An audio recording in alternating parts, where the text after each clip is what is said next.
Hello everyone, welcome back to my channel. आज की video का जो टॉपिक रहेगा वो रहेगा हरियाणा में पशुपालन। बेसिकली देखो, अगर मैं कहूँ तो ये ग्रुप सी में मुझे नहीं लगता यहाँ से क्वेश्चन आएगा या नहीं आएगा, और ना ही ग्रुप डी में। बाकी ये आपका जैसे सब इंस्पेक्टर हो गया, ये सैनिटरी इंस्पेक्टर हो गया, कांस्टेबल हो गया, वहाँ पर पूछे जाते हैं। मुझे नहीं पता कि भाई हरियाणा पुलिस में ये क्वेश्चन क्यों पूछे जाते हैं। बाकी एग्रीकल्चर डिपार्टमेंट है, हम हरियाणा जी के कर ही रहे हैं तो ये भी कर लेते हैं।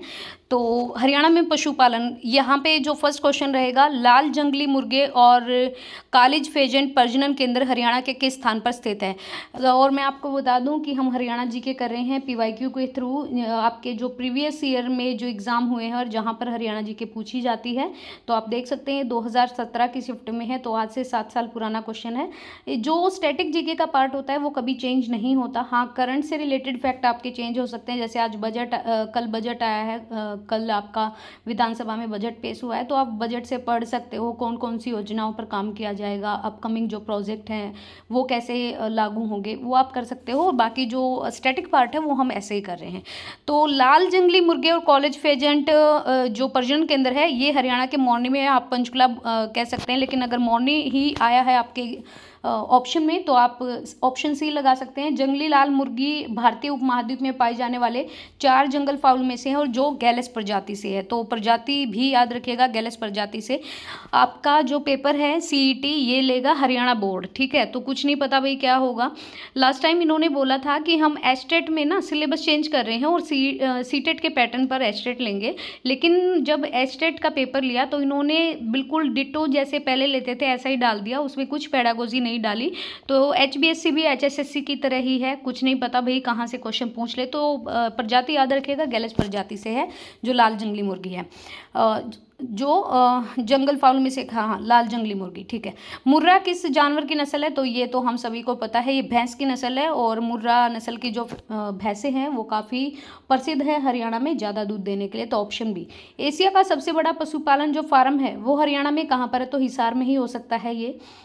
एशिया के सबसे बड़े पशुपालन फार्म की स्थापना 1809 में की गई थी हिसार में, हरियाणा राज्य के। हिसार शहर की जो स्थापना है वो फिरोज शाह तुगलक के द्वारा 1354 में की गई थी, और फतेहाबाद भी इन्होंने ही बसाया था, ध्यान रखिएगा। और इन्हीं के द्वारा नहरों का निर्माण भी हुआ था। हरियाणा सरकार ने किस तारीख को पशुधन बीमा योजना शुरू की थी। हाँ, ये क्वेश्चन है। अच्छा, ये आपका ऑप्शन है 29 जुलाई 2016। ये फैक्चुअल क्वेश्चन है, ये आपको एज इट इज़ याद करने पड़ेंगे, इनकी कोई शॉर्ट ट्रिक नहीं होती, या आप रट्टा ही मानना पड़ेगा। तो पशुपालन और दुग्ध विभाग हरियाणा के द्वारा हरियाणा पशुधन बीमा योजना की जो शुरुआत हुई थी, देखो 2017 में पेपर हुआ था, तो 2016 की इन्होंने पूछ लिया। तो रिसेंट की जितनी भी आपकी योजनाएं हैं उनको अच्छे से करिएगा। 29 जुलाई 2016 को किया गया इसका शुरुआत, और इस योजना के अंतर्गत पशुओं को बीमा कवर प्रदान किया गया, जिसमें आपका 25 रुपये से लेकर 100 रुपये तक के, कि भाई गाय पर इतना मिलेगा, भैंस पर इतना मिलेगा, सुअर बकरी भेड़ पर इतना मिलेगा, वो वाली चीज़ें होती हैं। और इस प्रीमियम के भुगतान के बाद 3 साल की अवधि के लिए बीमा कवर प्रदान दिया जाएगा। किस दुधारू पशु को हरियाणा में काला सोना कहा जाता है। ये क्वेश्चन ना केवल एक बार बल्कि आपके देखो कहाँ कहाँ पे पूछा गया, तो ये होती है आपकी मुर्रा भैंस। तो ध्यान रखिएगा, मुर्रा भैंस की जो उत्पत्ति है वो हिसार और दिल्ली के क्षेत्र को माना जाता है। इस दूध में वसा की मात्रा 7% होती है, फैट अच्छा खासा होता है, और हरियाणा की मुर्रा भैंस को सबसे अच्छी नस्ल की भैंस भी माना जाता है। नेक्स्ट सेम क्वेश्चन है, तो बार बार नहीं कर रहे हैं, ऑप्शन ए रहेगा राष्ट्रीय डेयरी उत्पादन अनुसंधान संस्थान। ये फैक्चुअल क्वेश्चन है और ये आएगा, ये आपका करनाल में है। ये क्वेश्चन हर बार पूछा जाता है जब भी हरियाणा जीके से रिलेटेड कोई एग्जाम होता है। तो राष्ट्रीय डेयरी अनुसंधान संस्थान, जिसे एनडीआरआई कहते हैं, तो इसे आप यहाँ पर इंग्लिश में बोल सकते हैं, जो नेशनल डेयरी रिसर्च इंस्टीट्यूट है, ये हरियाणा के करनाल में है। पहले ना इसकी स्थापना 1923 में बंगलुरु में की गई थी, लेकिन 1955 में इस संस्थान का जो हेडक्वार्टर है वो करनाल में ट्रांसफ़र कर दिया, और जो आपका बंगलुरु दक्षिणी क्षेत्रीय स्टेशन के रूप में इसमें कार्य करने लगा। ये याद रखिएगा, 1923 में बंगलुरु में थी, 1955 में फिर करनाल में लाया गया, बस। हरियाणा के पशुपालन और डेयरी विभाग ने पशुधन बीमा योजना के अंतर्गत कितने मवेशियों को शामिल करने का लक्ष्य रखा है। तो 2016 का क्वेश्चन है, अभी रिसेंट का याद करिएगा। बाकी यहाँ पर 1 लाख लिखा है, तो 1 लाख मवेशियों को शामिल किया है। यहाँ पर आप देख सकते हैं हरियाणा के पशुपालन और डेयरी विभाग के द्वारा पशुधन बीमा योजना 29 जुलाई 2016 को शुरू की गई। इसके अंतर्गत 1 लाख मवेशियों को शामिल करने का लक्ष्य रखा है। ओके, लक्ष्य रखा भाई, टारगेट है। तो गाय भैंस बैल ऊँट आदि के लिए 100 रुपये हैं, भेड़ बकरी सुअर के लिए 25 रुपये हैं, 3 साल के प्रीमियम प्रीमियम पर 3 साल तक बीमा कवर। मैंने आपको बताया था इसमें सभी तरह के पशु शामिल हैं, तो अलग अलग तरह का यहाँ पे सब्सिडी है। साहिवाल डैश की एक किस्म है, ये एक गाय की किस्म है, साहिवाल गाय की नस्ल है, ये हरियाणा पंजाब राज्य में पाई जाती है। साहिवाल जो गायें होती हैं उनमें गर्मी की जो सहनशीलता होती है और जो हाई क्वालिटी जो मिल्क होता है उसके कारण इन्हें एशियाई देशों के साथ साथ अफ्रीका और कैरेबियन में भी निर्यात किया जाता है, मतलब यहाँ से भेजा जाता है, तो ध्यान रखिएगा। नेक्स्ट है सबसे बड़ा सरकारी पशुधन फार्म कहाँ पे है, तो सबसे बड़ा सरकारी पशुधन फार्म गवर्नमेंट पूछ रहे हैं तो हिसार में है। सरकारी पशुधन फार्म हिसार एशिया का सबसे बड़ा है। यहाँ पर पशुधन प्रजनन अनुसंधान है और यहाँ पर प्रशिक्षण संस्थान है। हरियाणा के हिसार में एक सार्वजनिक मतलब एक पब्लिकली वित्त पोषित संस्थान है। कुरुक्षेत्र जिले में भोर सैदान किस जीव का प्रजनन केंद्र, ये क्वेश्चन कई बार घुमा के भी आ सकता है, पूछ सकते हैं भाई मगरमच्छ भोर सैदान कहाँ पर है, तो कुरुक्षेत्र में है। कुरुक्षेत्र जिले में कौन सा है, तो मगरमच्छ का है। ये आप लिंक करके दोनों को एग्जैक्ट याद रखेगा।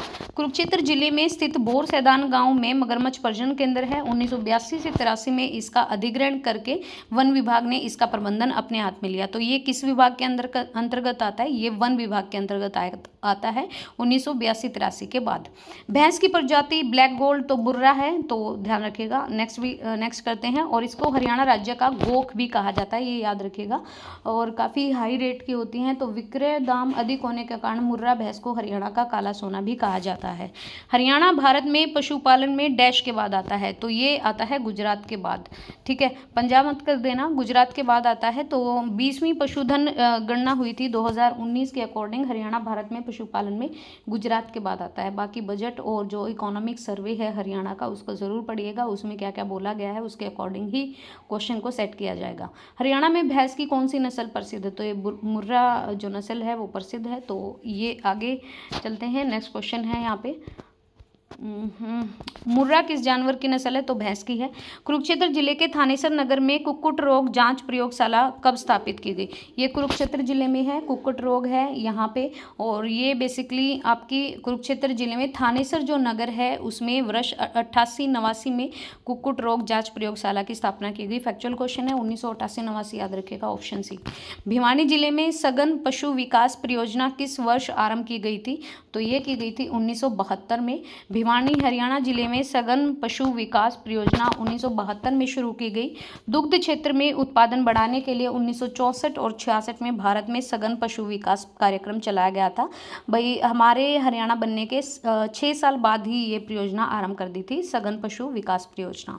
हरियाणा प्रदेश में वर्तमान समय में कितने विक्रय बैंक केंद्र स्थापित है, तो ये हैं टोटल आपके 8। तो ध्यान रखिएगा इसमें 8 विक्रय बैंकों की स्थापना की गई है। हरियाणा राज्य में पशुधन विकास को दृष्टिगत रखते हुए वर्ष 2022 तक कितने हो गए हैं, 20 हो गए हैं 2022 तक, ठीक है, 3 साल पहले का डेटा है, 20 हो गए हैं। हरियाणा में नीलोखेड़ी के अतिरिक्त, नीलोखेड़ी आपका ना कुरुक्षेत्र के पास है, तो इसके अतिरिक्त निम्न में से किस स्थान पर पोल्ट्री का प्रशिक्षण, पोल्ट्री आपकी मुर्गों से रिलेटेड होती है, ये प्रशिक्षण दिया जाता है आपका करनाल में। तो करनाल जनपद में नीलोखेड़ी के अलावा करनाल में भी पोल्ट्री का प्रशिक्षण दिया जाता है, ट्रेनिंग दी जाती है। भारत में पशु प्रजनन में हरियाणा कौन से स्थान पर है, तो हरियाणा दूसरे स्थान पर है, जो कि गुजरात के बाद आता है। 2 बार ये क्वेश्चन आया 2016 में, तो ये गुजरात के बाद दूसरे नंबर पे है, ऑप्शन सी। काला सोना तो वही मुर्रा भैंस है। नेक्स्ट आगे बढ़ते हैं, अगर फैट की मात्रा पूछे तो 7% लगा देना, वसा की मात्रा मुर्रा भैंस के दूध में। मुर्रा ग्रामीण किसान जनता की जीवन रेखा बन गई। मुर्रा किस जानवर की नस्ल है, तो ये है आपकी भैंस की, ऑप्शन ए। सूअरों की सर्वाधिक आबादी ये सोनीपत में है भाई, और ये आप देख सकते हैं, ऑप्शन डी है यहाँ पे, लेकिन मैं अभी की बता रही हूँ, तो ये सोनीपत में है। 20वीं पशुधन गणना के अनुसार हरियाणा राज्य में सर्वाधिक सूअर की आबादी अम्बाला जिले में, तो ये 2019 का है, लेकिन मैं अभी की बता दूँ ये सोनीपत में ज़्यादा है, तो एक बार डेटा देख लीजिएगा। इसके अकॉर्डिंग ये अम्बाला दिखा है, तो अम्बाला में 4128 बोला है इन्होंने, भिवानी में 3517 है, और चरखी दादरी में 1737 है, और फरीदाबाद कहाँ से डाल दिया इन्होंने ऑप्शन में, फरीदाबाद है ही नहीं इसमें, तो ये गलत है। तो अभी का लगा रहे हो तो सोनीपत लगाना, और अगर सोनीपत नहीं है तो अम्बाला लगा देना। भदावरी भैंस का उत्पत्ति स्थान कहाँ पर है, भदावरी जो है इसका उत्पत्ति स्थान उत्तर प्रदेश है। भदावरी भारत के उत्तर प्रदेश की एक उन्नत नस्ल की भैंस है, जो मुख्य रूप से आगरा और इटावा जिले में पाई जाती है। हमारे यहाँ पे है मुर्रा भैंस। नेक्स्ट है, आगे चलते हैं, आगे है आपका चिंकारा प्रजनन केंद्र कहाँ पर है? तो चिंकारा का सबको पता ही होगा, ये है कैरू भिवानी में। चिंकारा प्रजनन केंद्र हरियाणा के भिवानी जिले के कैरू गांव में है। ये एक संरक्षित चिंकारा प्रजनन केंद्र है। चिंकारा प्रजनन केंद्र की जो अगर स्थापना पूछे तो 1985 में एक पार्क के रूप में की गई थी। 10 चिंकारों को प्राकृतिक आवास सुरक्षा प्रदान करने के लिए 60 एकड़ के बाढ़ वाले क्षेत्र में छोड़ा गया था। तो ये जो चिंकारा प्रजनन केंद्र है, ये ध्यान रखिएगा आप, ये है कैरू भिवानी में और 1985 में पार्क के रूप में स्थापित की गई थी ये। निम्न में से कौन सा वृक्ष हरियाणा का राज्य वृक्ष है? तो हरियाणा का राज्य वृक्ष इन्होंने यहाँ पे पवित्र अंजीर को बोला है। राजकीय वृक्ष पीपल है भाई, और जिसे पवित्र अंजीर, इस क्वेश्चन को ना हरियाणा जेबीटी में भी पूछा गया था और कई बार ना इसका साइंटिफिक नेम भी आ जाता है, तो पवित्र अंजीर भी बोला जाता है, इसको ध्यान रखिएगा। और पीपल बिहार का भी राजकीय वृक्ष है।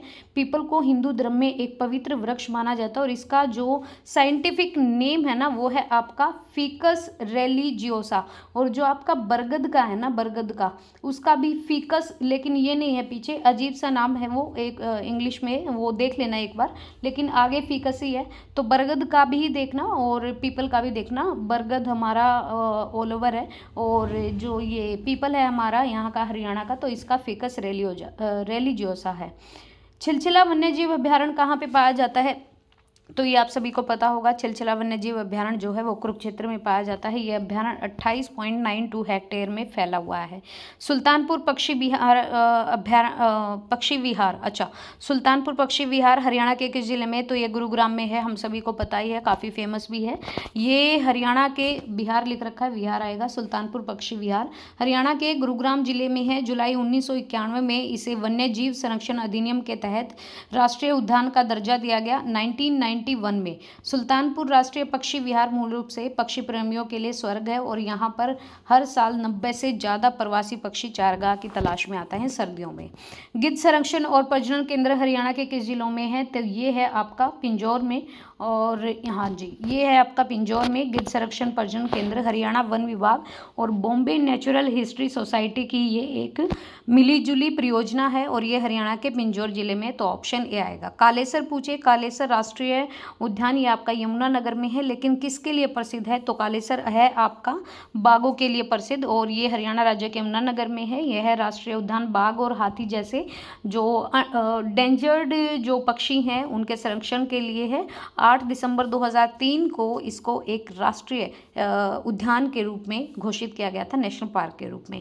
हरियाणा का सबसे प्रमुख इको पार्क कौन सा है? तो हरियाणा का सबसे प्रमुख इको पार्क पूछे तो देखो ये आपका पड़ेगा सुल्तानपुर पक्षी अभ्यारण्य। सुल्तानपुर पक्षी अभ्यारण्य ये आपका गुरुग्राम में है और इस अभ्यारण्य की स्थापना विश्व प्रसिद्ध पक्षी डॉक्टर सलीम अली के प्रयास से हुई थी 1971 में। 1991 में इसको राष्ट्रीय उद्यान का दर्जा दिया गया। ये अभ्यारण्य हरियाणा राज्य में पाए जाने वाले पक्षियों के लिए घर के रूप में कार्य कर रहा है।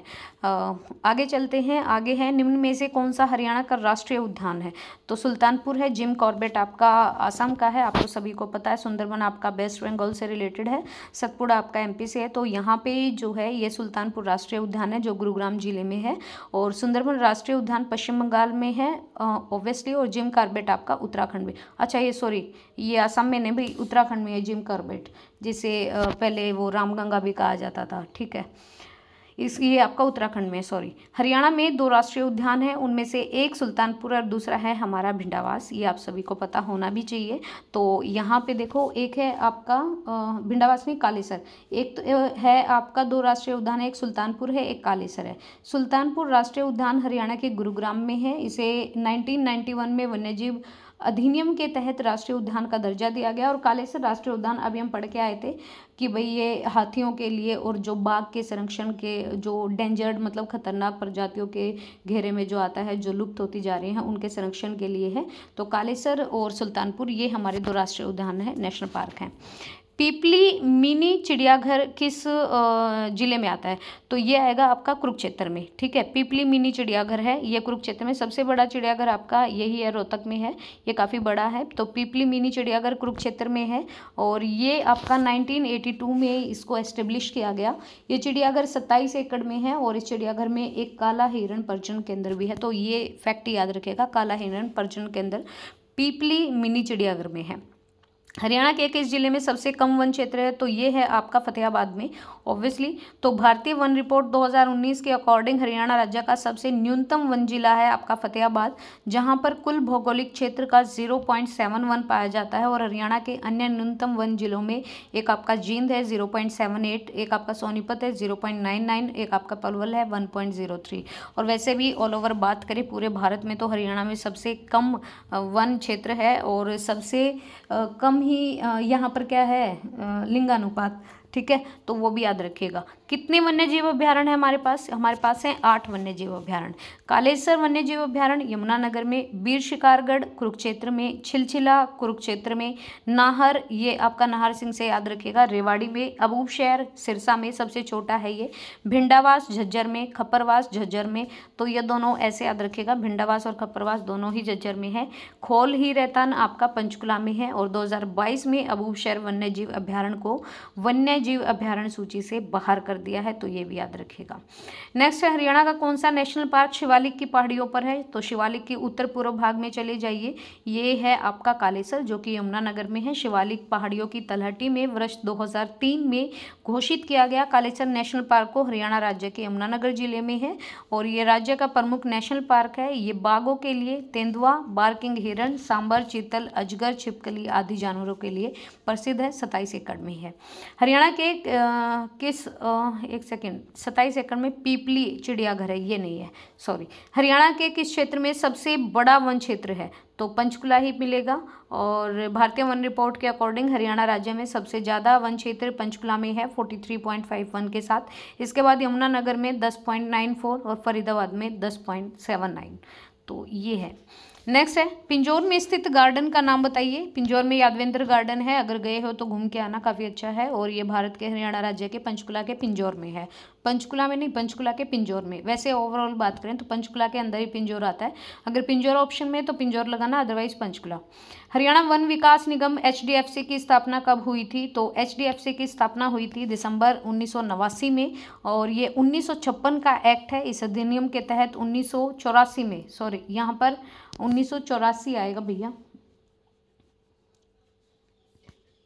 1989 आएगा शायद, 1989 हरियाणा वन विकास। देखो ये यहाँ पे मिसप्रिंट है, ये आएगा आपका 7 दिसंबर 1989 में एस्टेब्लिश किया गया।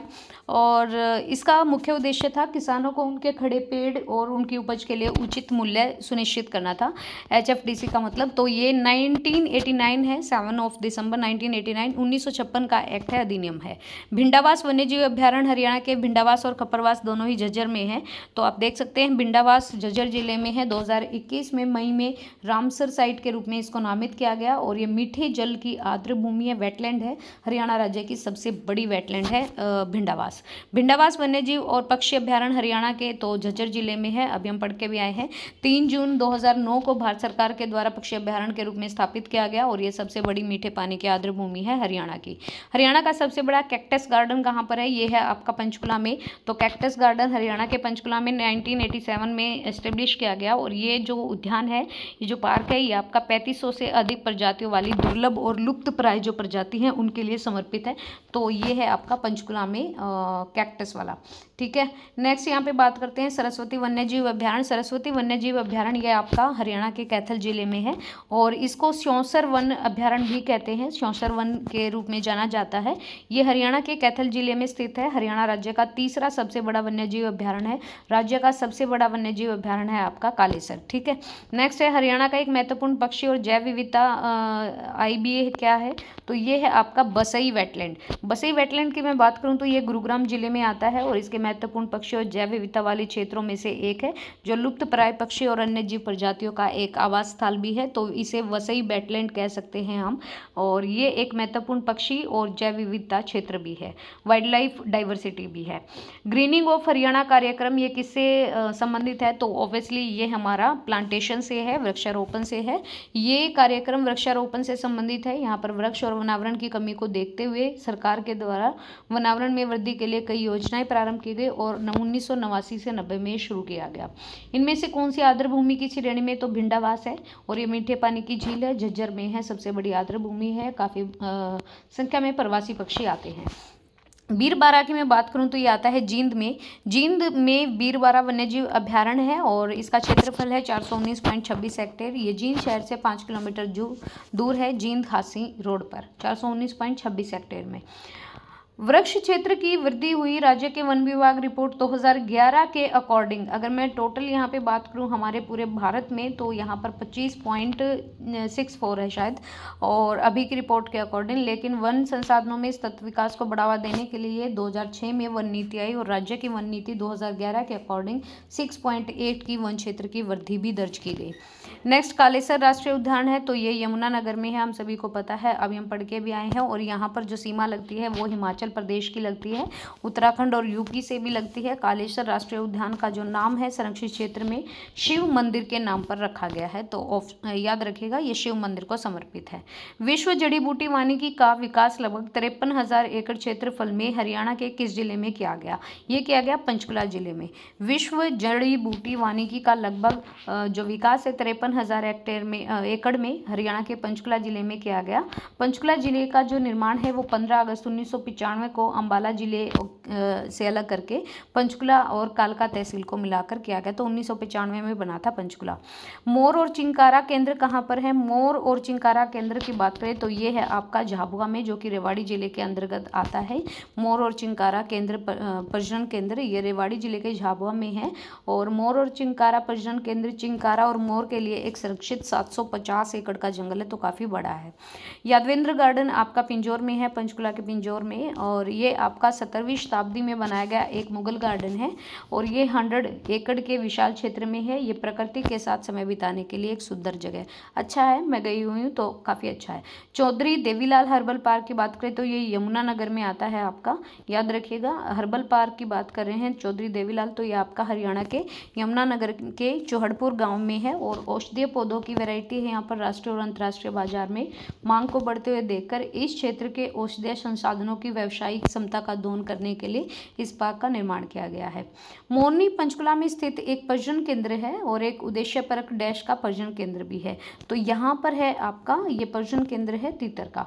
तो हरियाणा के पंचकुला जिले के मोरनी में तीतर प्रजनन केंद्र है। नाहर वन्यजीव अभ्यारण्य, तो ये हमारा रेवाड़ी में है, अभी हम पढ़ के आए थे। तो नाहर वन्यजीव अभ्यारण्य रेवाड़ी जिले में है, कितने एकड़ में है? 522 एकड़ में है। ब्लैक बक के लिए और सामान्य रूप से अन्य जो डेंजर्ड जो स्पीशीज हैं उनके लिए जाना जाता है। जटायु संरक्षण प्रजनन केंद्र की स्थापना कब हुई? और जिसे पहले गिद्ध देखभाल वीसीसी के रूप में जाना जाता था, इसकी जो आपकी स्थापना हुई ये हुई 2001 में, जिसे जटायु संरक्षण केंद्र कहा जाता है। हरियाणा के पंचकुला जिले के पिंजौर में है। इसका उद्देश्य है भारत में जो गिद्ध है और घरेलू जो गौरैया हैं उनके प्रजनन और संरक्षण करना। सबसे कम वनावरण, तो ये फतेहाबाद में है, अभी हम पढ़ के भी आए थे। तो सबसे ज़्यादा से कम की ओर जाएं तो पंचकुला में सबसे ज़्यादा, फिर यमुनानगर में, फिर गुरुग्राम में, और सबसे कम में आपका पलवल आता है, फतेहाबाद भी आता है, अभी हम पढ़ के भी आए थे। तो नेक्स्ट हम क्वेश्चन करेंगे नेक्स्ट वीडियो में। तो ये काफ़ी सारे क्वेश्चन हैं वन विभाग से पशुपालन से रिलेटेड, और ये रहता तो ये कर ही लेते हैं यहाँ पे। तो देखिए, चलिए यहाँ पे कर ही लेते हैं। पानीपत में भी कमी है, फतेहाबाद में, हरियाणा के सबसे कम है फतेहाबाद, जींद और सोनीपत में, और पलवल भी याद रखिएगा। हरियाणा में राजमार्ग और बंजर भूमि पर डैश के पेड़ लगाए गए हैं, किस चीज़ के? ये आपके लगाए गए हैं यूकेलिप्टस के पेड़। ये पेड़ जो होते हैं ये मृदा की उर्वरता को कम करते हैं, इन्हें सफ़ेदे के पेड़ बोला जाता है, काफ़ी मात्रा में पानी सोख लेते हैं, तो राजमार्ग और बंजर भूमि पर ये लगाए गए हैं। मगरमच्छ प्रजनन केंद्र कहाँ पर है? तो ये अभी हम पढ़ के आए, कुरुक्षेत्र में है हमारा। इसका संचालन हरियाणा के वन विभाग के द्वारा किया जाता है। कितने प्रतिशत भूभाग पर वन क्षेत्र है? तो हमारा 3.59% भूभाग पर वन क्षेत्र था। 2019 की रिपोर्ट के अकॉर्डिंग ये 3.62 हो गया है। हरियाणा राज्य सरकार ने किस वर्ष राज्य वन नीति का स्वरूप तैयार किया था? ये किया था 2006 में राज्य वन नीति का, तो 2006 में इसका प्रारूप तैयार किया गया। सुल्तानपुर पक्षी विहार अभ्यारण्य, ये आपका गुरुग्राम में है। 1972 में इसको एक अभ्यारण्य के रूप में घोषित किया गया था। 1991 में इसको राष्ट्रीय उद्यान के रूप में घोषित किया गया था। बाहर से आते हैं, सलीम अली ने का नाम आता है इसको स्थापित करने में। निम्न में से कौन सा पेड़ हरियाणा में सबसे प्रमुख रूप से पाया जाता है, तो ये है यूकेलिप्टस का पेड़। ये बहुतायत मात्रा में पाया जाता है और वन संसाधनों के सतत विकास को बढ़ावा देने के लिए हरियाणा सरकार ने 2006 में वन नीति अपनाई और चरणबद्ध तरीके से राज्य में 20% वन है और वृक्षावरण प्राप्त करने का लक्ष्य तय किया है, 20%। नेक्स्ट यहाँ पे मिलान करना है, तो कालेसर आपका यमुनानगर में है, पहले का आपका ये होगा। सुल्तानपुर हमारा गुरुग्राम में है। बाबा मस्तनाथ शिक्षा ये हमारा रोहतक में है और ब्रह्म सरोवर या ज्योतिवर्ष सरोवर ये आपका कुरुक्षेत्र में है। तो ऐसे ही याद रखिएगा इनको, कालेसर यमुनानगर, सुल्तानपुर गुरुग्राम, बाबा मस्तनाथ यूनिवर्सिटी रोहतक है और ब्रह्म सरोवर कुरुक्षेत्र है। कुरुक्षेत्र जिला किस वन्यजीव अभ्यारण्य के लिए, तो यहाँ पर आपका आएगा छिलछिला। ठीक है, कालेसर यमुनानगर में है, खापरवास आपका झज्जर में है। तो याद रखिएगा छिलछिला जो है वो हमारा कुरुक्षेत्र में है 29 वर्ग किलोमीटर के साथ, और ये शीतकालीन पक्षियों को अपनी ओर आकर्षित करता है। पर्यावरण की दृष्टि से एक संवेदनशील सेंसिटिव जोन है। चिंकारा ब्रीडिंग सेंटर कहाँ पर है, ये आपका भिवानी में है, तो भिवानी के कैरू में, कायरू लिखा है तो कैरू में है। नेक्स्ट हम टॉपिक करेंगे हरियाणा के उद्योग धंधे। तो काफ़ी सारे क्वेश्चन किए हमने, 1-2 बार वीडियो को रिपीट करके देख लेना, एंड वीडियो पसंद आए तो प्लीज़ शेयर भी कर देना। Thank you.